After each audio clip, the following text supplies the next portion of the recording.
Welcome to Stories Junction. Let's begin today's story. The clock had struck well past midnight when I stepped into the house, and a heavy silence greeted me. Megan's car wasn't parked in the driveway, which wasn't unusual anymore. Lately, she'd come and go at odd hours, her presence a distant memory even when she was physically around. But tonight, something didn't sit right. I could feel it in the pit of my stomach, a sense of unease that hadn't been there before. I opened the door and stepped inside, the quiet pressing down on me. Normally, Megan would be watching something on the TV or scrolling through her phone at this hour, but the house was empty in more ways than one. I stood in the kitchen, staring at the vacant chair where she should have been sitting. The space between us felt like it had grown over the past few weeks, like I was trying to hold on to a rope that was slipping through my fingers. I sat there, waiting for something, anything. The minutes stretched into what felt like hours. My mind raced, trying to ignore the gnawing feeling that something was wrong. My breath caught when the sound of the front door creaked open. Megan stepped inside, her movements stiff and hurried. Her eyes flickered away from mine, avoiding any kind of contact, and that was when I knew. "Where have you been?" I asked, keeping my voice even, though inside the question had been growing for weeks. It had taken all my restraint not to ask sooner. I needed answers, but I didn't want to sound like I was accusing her. Megan paused, her fingers nervously twisting the strap of her bag. "Just out with some friends," she replied quickly, brushing past me without another word. "Nothing to worry about." I watched her, the chill in her words sinking deeper than I expected. "Friends? Was that what we were calling it now?" I raised an eyebrow and repeated, "Friends?" She froze for a moment, her back still turned to me, her shoulders tense. I could see her taking a deep breath before she turned around, her face a mask of deflection. "What do you mean by that?" she asked, her tone sharp. I leaned forward, fighting to keep my voice steady. "You've been distant. You've been coming home late, not answering my calls. I don't know what's going on, but something is definitely off." Her shoulders stiffened, and for a second, I thought she might explode. She breathed out slowly, her eyes narrowing. When she spoke, her voice was low, almost forced. "You're overthinking it, Ryan. Maybe you should just relax." "Relax?" I could feel the anger bubbling up, but I held it in. It wasn't just her dismissive attitude, it was everything. The way she spoke to me, the way she shut me out. It was like a wall had gone up between us. "Relax? We've been together for almost 5 years, Megan. I think I'd know when you're lying to me." Her face paled at my words. "Lying? What are you talking about?" The anger rose in my chest, but I refused to let it consume me. "You're hiding something, aren't you? I want to know the truth. What's really going on?" Her expression hardened, but her voice remained controlled. "What's really going on is that you don't trust me anymore." She snapped the words at me, but I could hear the tremor beneath the anger. I stood up, the frustration finally boiling over. "Maybe I wouldn't feel this way if you gave me a reason to trust you." I shouted, and her flinch was all the confirmation I needed. "You've been sneaking around. You're hiding something from me, Megan. Just tell me what it is." She opened her mouth to respond, but then closed it again. Her body language softened slightly, the edge of her frustration fading. "You're blowing things out of proportion, Ryan. It's not as serious as you think." Without another word, she turned and walked toward the bedroom. The door clicked shut behind her, and I was left standing in the hallway, my heart pounding in my chest. I didn't know whether I was supposed to feel relief or rage, but one thing was clear. Something was wrong, and I wasn't going to be able to ignore it anymore. The next few days felt like they were moving in slow motion. I tried to ignore the pit in my stomach, but it wouldn't go away. Every time Megan wasn't around, I was left with the same sinking feeling, the sensation that I was missing something, that I was being kept in the dark about something important. I couldn't let it go, no matter how hard I tried. Then a few days later, I came home early from work. I wasn't expecting much, just the usual routine. I imagined Megan might be at home, catching up on laundry, or maybe reading in the living room. But as soon as I stepped inside, something felt off. The house was eerily quiet. There was no TV blaring in the background, no music playing, and, most noticeably, no smell of food cooking in the kitchen. "Megan?" I called out, but the silence was deafening. No response. I checked the kitchen, the living room, even the bathroom, but she wasn't there. The knot in my stomach tightened, and my thoughts began to race. Where was she? She hadn't said anything about going out, and there wasn't a note or message explaining where she might be. My mind kept jumping to conclusions, trying to make sense of it all. What if she had gone out again without telling me? What if she wasn't just hanging out with her so-called friends like she'd claimed? I walked down the hallway toward the bedroom, trying to stay calm. As I reached the door, my hand hesitated on the knob. Something didn't feel right. And then, just as I was about to turn it, I heard it. A voice. Megan's voice. I froze. It wasn't just a whisper or a murmur. It was clear. She was talking to someone, and the conversation was unmistakable. I instinctively stepped back, pressing myself against the wall, trying to listen without being heard. I haven't told him anything yet, Megan said, her voice soft but audible. It's just that he's always checking up on me, asking where I am. It's driving me crazy. Our life is so boring now. If I could choose again, I don't think I would have married him. At least he has money. My heart stopped in my chest. I couldn't breathe. I wanted to move, to open the door, but my body refused to cooperate. Every word she said felt like a dagger twisting in my side. Money? I whispered to myself in disbelief. The conversation continued, each sentence hitting harder than the last. I don't know. He never suspects anything about Brian, Megan continued, her tone light, almost casual. He's too focused on me. You know, he's so obsessed with me that it's exhausting. Brian. The name echoed in my head, my pulse racing. Who was this, Brian? I strained to hear more, my mind spinning. Well, we went to the hotel after dinner last night, Megan said, a small laugh in her voice. It was just like before. You should have seen the look on Ryan's face when I told him I was going out. He was so clueless, so trusting. It's almost like he doesn't see it. My knees felt weak and I almost collapsed to the ground. Hotel? Brian? My wife had been with someone else. The realization hit me like a tidal wave, each piece of the puzzle snapping into place with a sickening clarity. All the late nights, the distance, the secrecy, it all made sense now. Megan had been cheating on me. She had been hiding it all along. I stepped back, my breath coming in shallow gasps. I wanted to confront her, to shout at her, to demand answers right then and there, but I couldn't. I couldn't move, couldn't speak. Everything inside me was frozen in disbelief. The woman I trusted, the woman I loved, had been living a lie. Then the bedroom door creaked open, and I quickly pressed myself against the wall, hiding my face from view. I could barely breathe. Megan stepped out of the bedroom, still holding her phone to her ear, completely unaware of my presence. She walked past me, her face flushed with the remnants of the conversation she'd just had. Okay. I'll talk to you later, she said, hanging up the phone as she walked down the hallway, completely oblivious to the fact that I had just overheard everything. I stood frozen, my heart pounding in my chest, my mind spinning. The weight of it all pressed down on me, suffocating me. I didn't know what to do, didn't know how to process it. Finally, Megan looked up at me, a small smile playing at the corner of her lips.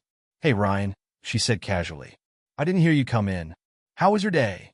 I wanted to scream, to demand answers, but I couldn't. The words stuck in my throat.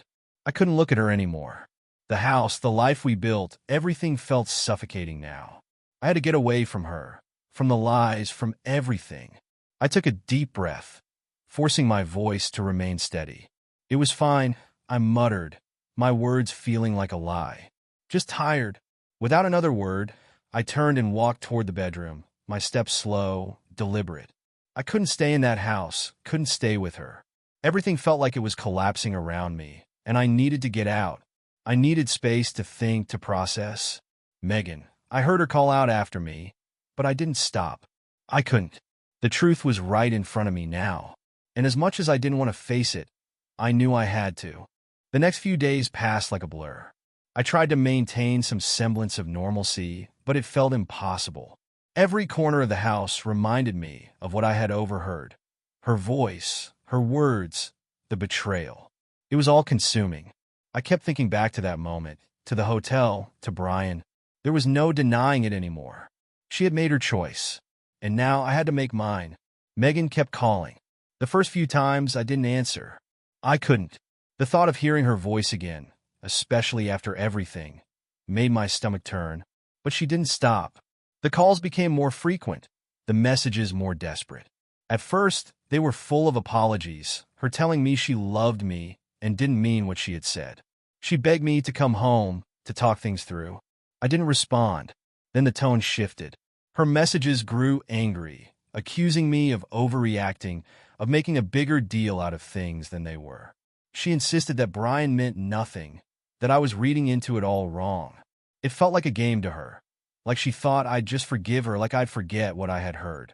It wasn't until the fourth day after I'd left the house that I finally answered one of her calls. I had been avoiding her for days, but I knew that things couldn't stay like this. The silence, the unanswered questions, it wasn't healthy. "Hello," I answered, my voice hoarse, betraying the exhaustion that weighed on me. "Ryan," Megan's voice cracked through the phone. "Where are you? You can't just leave without a word. You can't just," she choked up, and I could hear the panic rising in her voice. "Please, you're scaring me. You can't just throw everything away." I took a deep breath, trying to steady myself. The anger that had been boiling inside me for days now surged to the surface, but I kept it in check. The last thing I wanted to do was lash out. "Not yet. You don't get it, Megan," I said slowly. "This isn't about throwing things away. This is about trust. You've made it clear that I'm not someone you can trust, and that's something I can't live with." "What are you talking about?" Her voice was defensive now, more forceful. "I love you, Ryan. You're making this sound like it's something it's not. Brian doesn't mean anything to me. You're overreacting." I clenched my fists, holding the phone so tightly my knuckles were white. "No, Megan, I'm not overreacting. I overheard everything. I heard what you said about me, about Brian. You've been lying to me for months. How am I supposed to just forget that?" There was silence on the other end of the line, and I could almost feel her scrambling for the right words. "Ryan, I didn't mean it like that," she said, her voice softer now, but it didn't sound genuine. It sounded rehearsed, like she had said these same words 1,000 times before. "I was just frustrated. Things haven't been right between us for a long time. I don't know how to fix it." "Fix it?" I said bitterly. "You can't fix this. You made a choice, Megan. You chose him, not me. And now I'm choosing myself." She started crying then, the sound of her sobs twisting in my chest. "Ryan, please don't do this. I never meant to hurt you. You have to believe me. I didn't want this. I love you." "Love?" I almost laughed, but it came out more like a bitter exhale. "If you loved me, you wouldn't have done this. You wouldn't have lied to my face. You wouldn't have had an affair behind my back. You wouldn't have been with Brian. I didn't want it to happen," she said, her voice breaking. "I was just so unhappy. You were always distant. You were never there for me. I felt alone. You don't understand." I shook my head, pacing around my small apartment. "Don't try to make this about me, Megan. Don't you dare. You had every opportunity to talk to me, to work things out. But instead, you shut me out. You chose someone else. And now I'm done." "Ryan, please," she whispered, barely audible now. "I can't lose you. I can't." But I wasn't listening anymore. I was done. The woman on the other end of the phone wasn't the woman I had married. She wasn't even the woman I had loved. She had become a stranger to me, and I couldn't keep pretending everything was fine. "It's over, Megan," I said firmly, my voice cold. "You made your choice. And now I'm making mine. I don't need you. I don't need your lies." For a moment, there was nothing but silence. Then, I heard the faint sound of her crying, but I didn't care. I couldn't care. Not anymore. "Goodbye, Megan," I said, and before she could say another word, I hung up. The line went dead, and I stood there for a moment, staring at the phone in my hand. A weight had lifted from my shoulders, but the pain still lingered in my chest. I couldn't undo what had happened, but I could move forward. I had to. The next step was clear. The divorce had to happen. The sooner, the better. I didn't need to wait around for Megan to change her mind.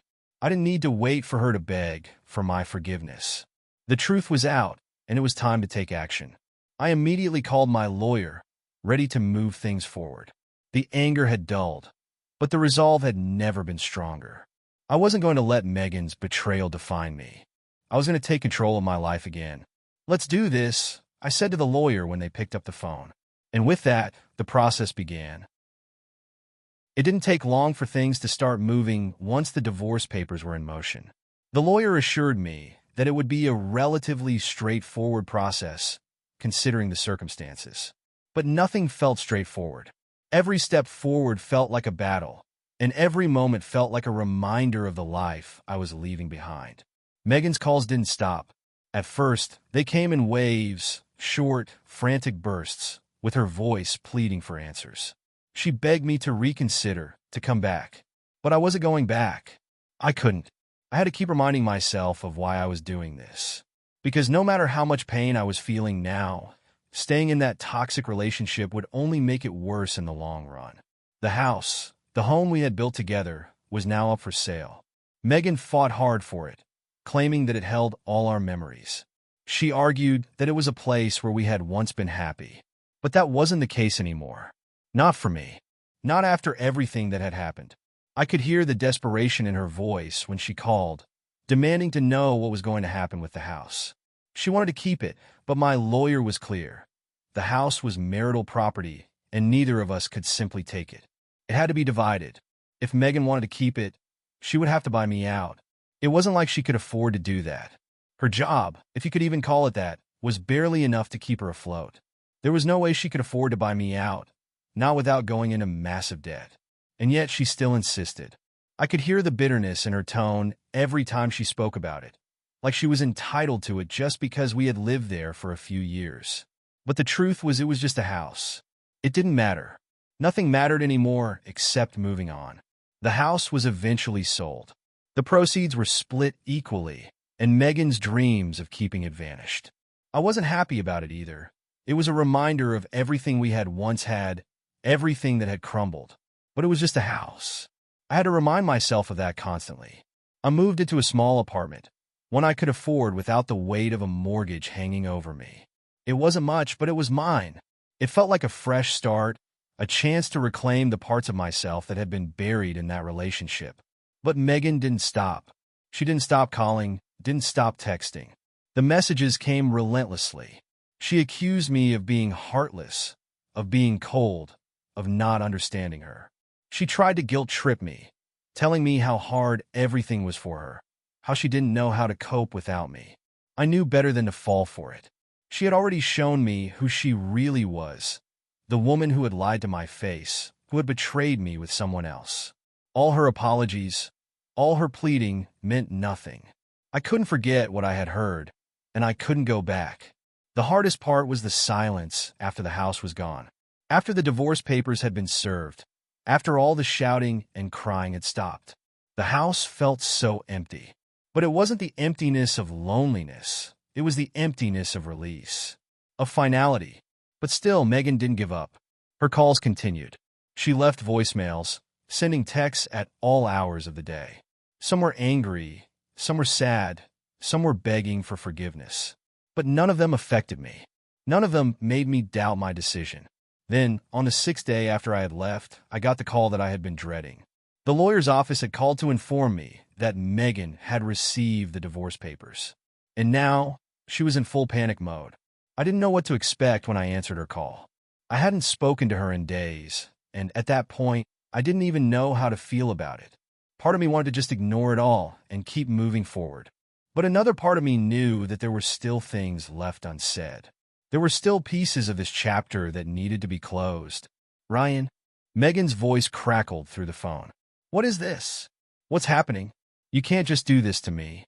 I let out a long breath, leaning back against the wall of my apartment. I had no patience left for this. For her. I already told you, Megan. It's over. You've made your choices. And now, I'm making mine. I didn't choose him, she cried. I didn't. You did, I interrupted. You chose him. You chose lies, and you chose to keep secrets. You don't get to turn this into something it's not. It's too late for that. Her voice became quieter, more desperate. Ryan, please, you don't understand. I'm sorry. I was so lost.